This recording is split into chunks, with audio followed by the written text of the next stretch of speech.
Hello and thanks for staying with us. The President speaks more on Deep Blue project in Lagos. Also on Customs Report, the CG of Nigerian Customs Service continue to explain more on customs operations with members of the National Assembly. Plus, more report. I am Igeseme Itinye. Stay tuned. The President of Nigeria has commended the Deep Blue project by NIMASA management in Lagos. Stated that the project will encourage the sector to move ahead and protect the nation's maritime waterways against pirates in the country. This project has been initiated to bolster the maritime security architecture and ensure greater enforcement action within Nigerian waters and beyond. This assemblage of new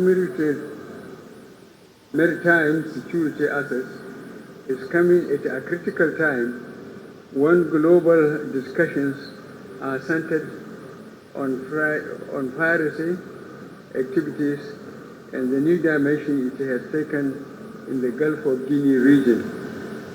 With the world's waters accounting for over 80% of transportation requirements of the global economy, concerted efforts and innovative actions are required to address attendant security challenges.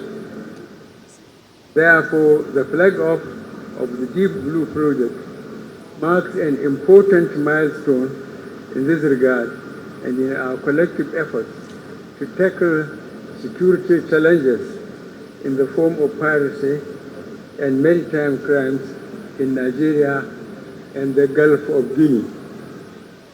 It is also a demonstration of government's strong commitment to ensuring security.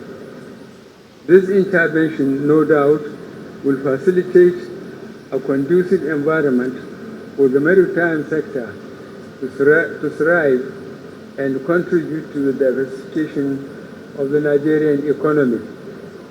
The Deep Blue project is a critical step towards the realization of maritime security in the region, which underscores Nigeria's commitment in providing the necessary framework and resources in cooperation with other nations and maritime users. This is evident in the recently established Gulf of Guinea Maritime Collaboration Framework by Nigeria and the Inter-Regional Coordination Center Yaoundé through the facilitation of NIMASA/Industry Joint Working Group to tackle maritime security in the region. This forum is to help galvanize regional and international efforts to ensure security in the Gulf of Guinea. Its main focus is counter-piracy and armed robbery prevention by bringing together regional, international, industry, and the NGO partners to advance and coordinate near-term maritime activities with a view to working towards a set of common operational objectives off the coast of West and Central Africa. I therefore commend this initiative and use this opportunity to call on member states and other stakeholders to join and work collectively in pursuit of this common objective and, most importantly, keeping our seafarers safe.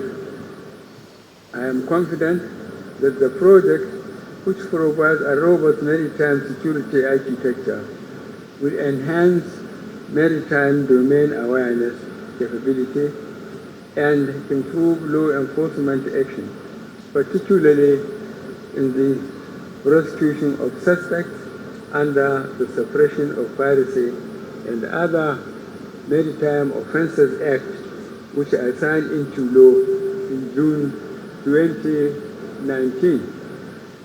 In this regard, I have been informed that since the coming into force of the law, 10 convictions have been secured for various offences under the Act.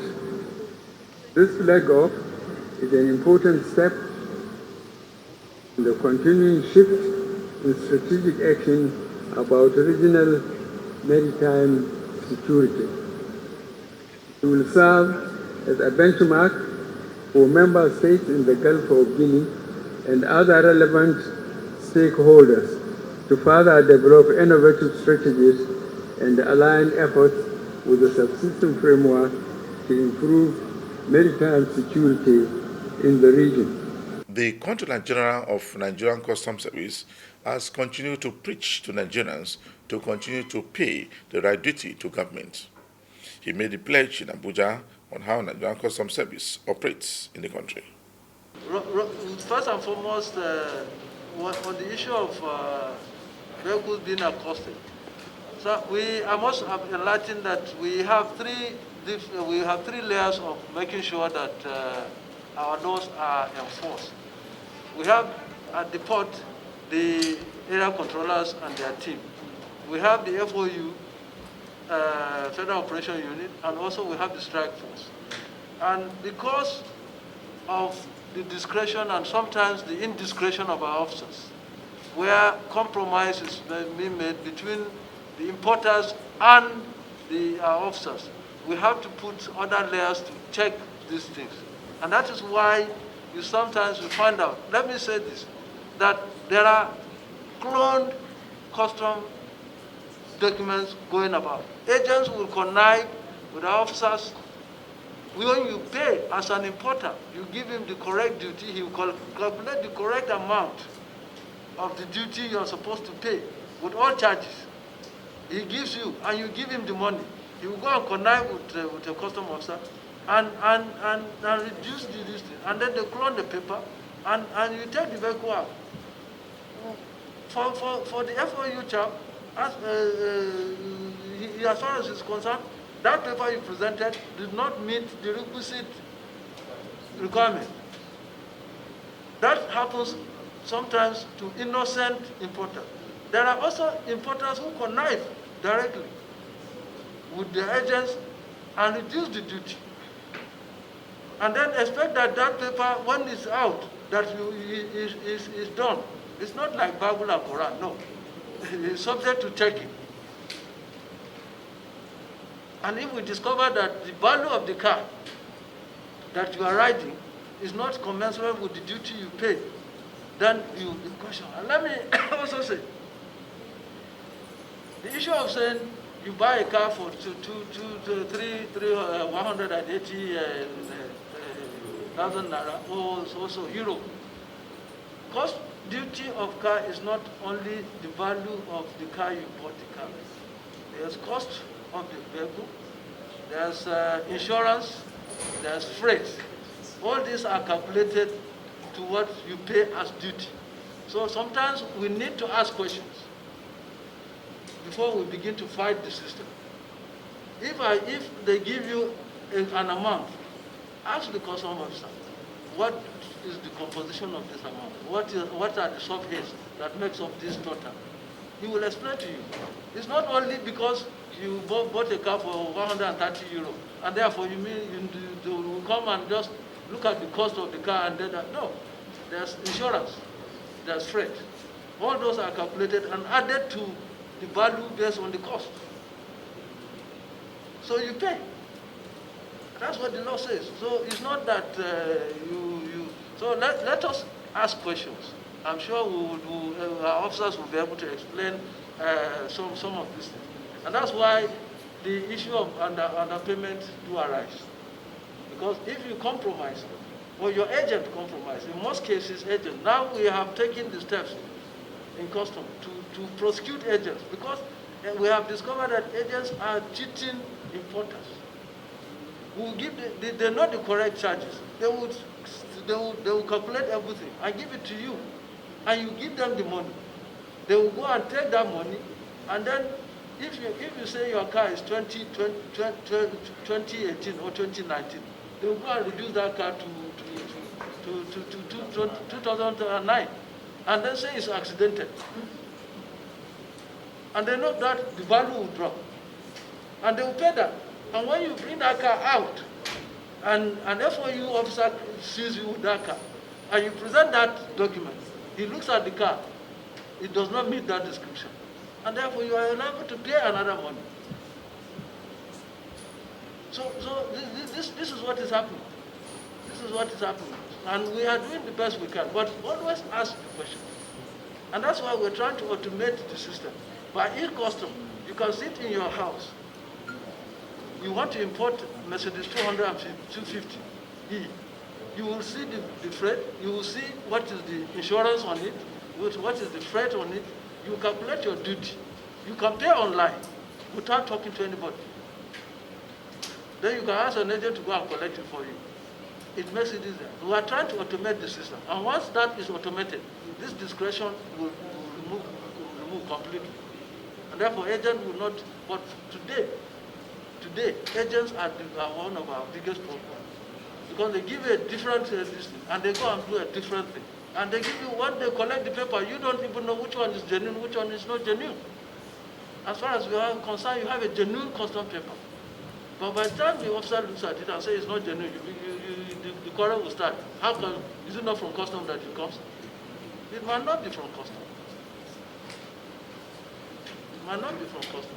You are watching the program Customs Report. The Acting Controller General of Nigerian Customs Service, in charge of headquarters in Abuja, has said that the importers should always obey the law on importation. It speaks more on how the department operates. To Nigerians, for example, if you take the air wing unit of the service, we have a number of aircraft, such as helicopters, that we do aerial patrol and gather intelligence around the country. 2, the anti-money laundering unit, you find members of that unit or officers of that unit deployed to all international airports and major entry and exit points. The main function of that unit is to monitor, register currencies going in and out, and render such reports on weekly basis to the office of the ACG headquarters. The printing unit, the unit is responsible for printing of all our files, documents, and any other publication of the service, such as files like this. This is equally a product of the printing unit, and with this, the service was able to save a lot of money.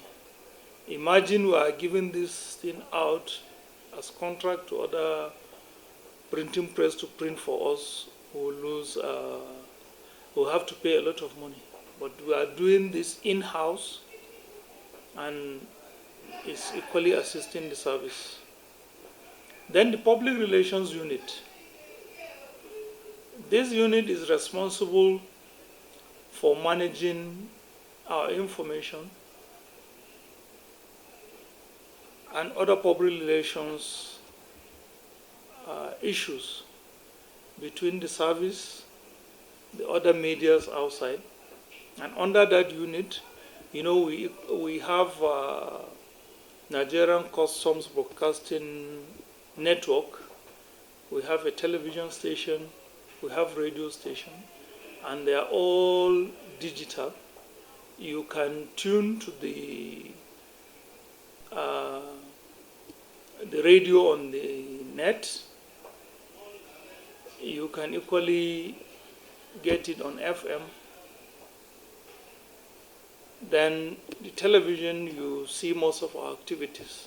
This one is being coordinated by the PR unit. Then the anti-corruption unit are equally divided into 2 sections, the north and south. Their function is to look at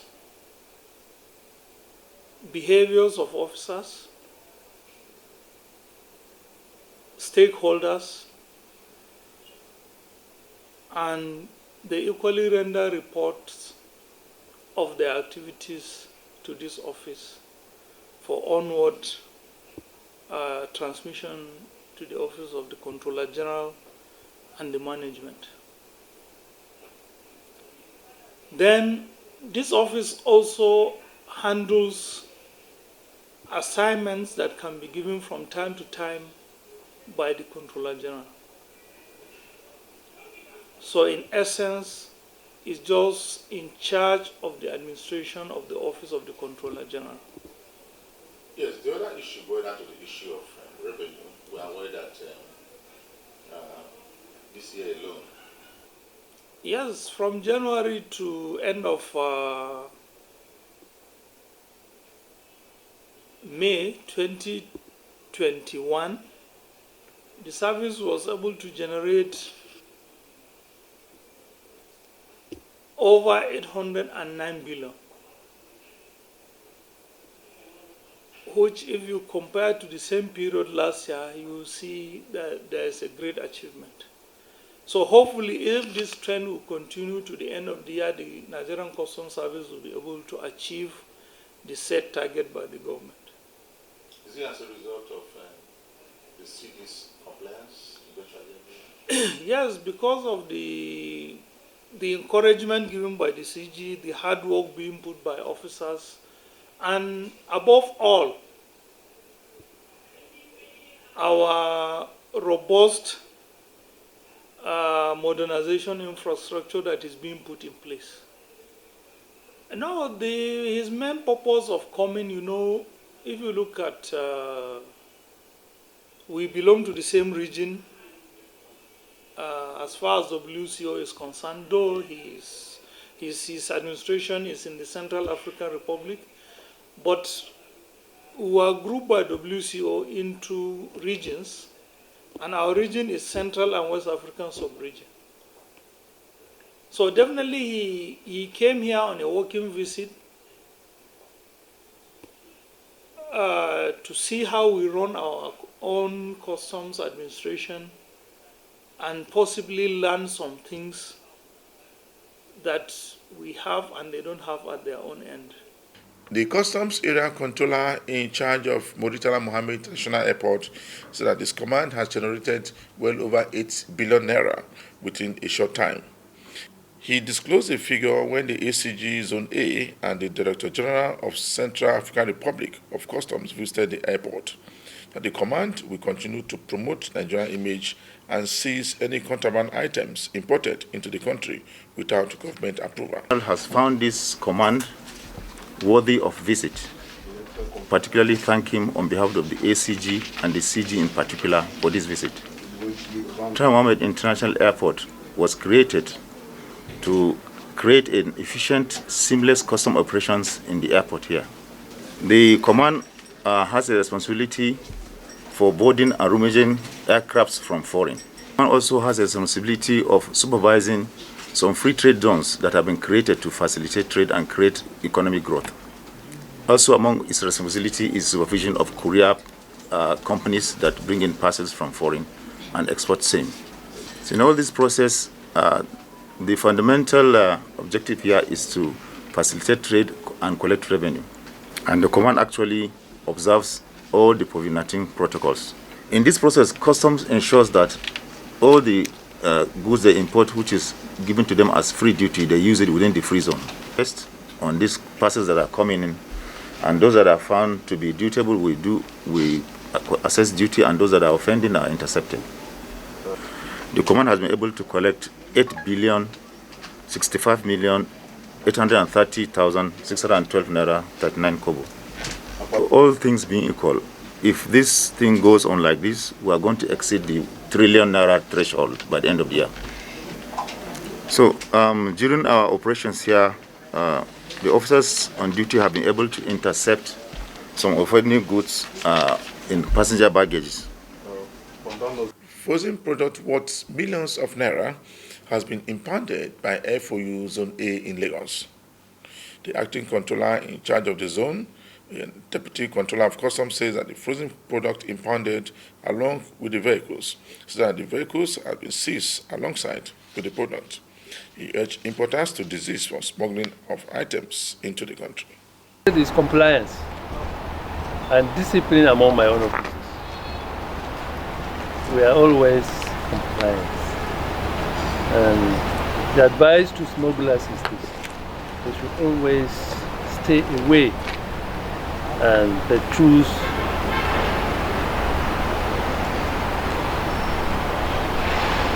should choose good business that can aid them, but they should stay away from smuggling. The Controller General of Nigerian Customs Service has commended the controller in charge of Upper Customs Command for the seizure of a container of 1,427 cartons of unregistered products. The CG said that the intercepted container has loaded with 144 cartons of 200 milligram tramadol tablets. The controller speaks more on the seizure made by his men. This conference, the danger of these drugs is citizenry as well as this nation in particular. Such kind of importation which has contravened the appropriate section of the law should not be entertained, and we are ready, battle ready, to stop this kind of importation because it is detrimental to the health of our citizens. And for any right-thinking Nigerian, I don't think such kind of importation should be entertained, or even to bring it, the intention of bringing this thing to destroy some of your citizens. Because this is a destruction of your own fellow human being in the country. And it is your country, and you don't have any other country than this. Is that the legacy you want to leave behind?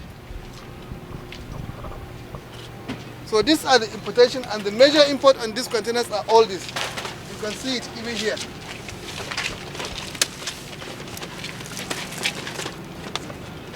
Way connected to an importation. Theirs is for custody and security of the goods on the ground. Importation of items depend on the importer and the shipper. A shipper exactly know what is the content of this cargo, and much likely the shipping company may also know, but not a terminal operator.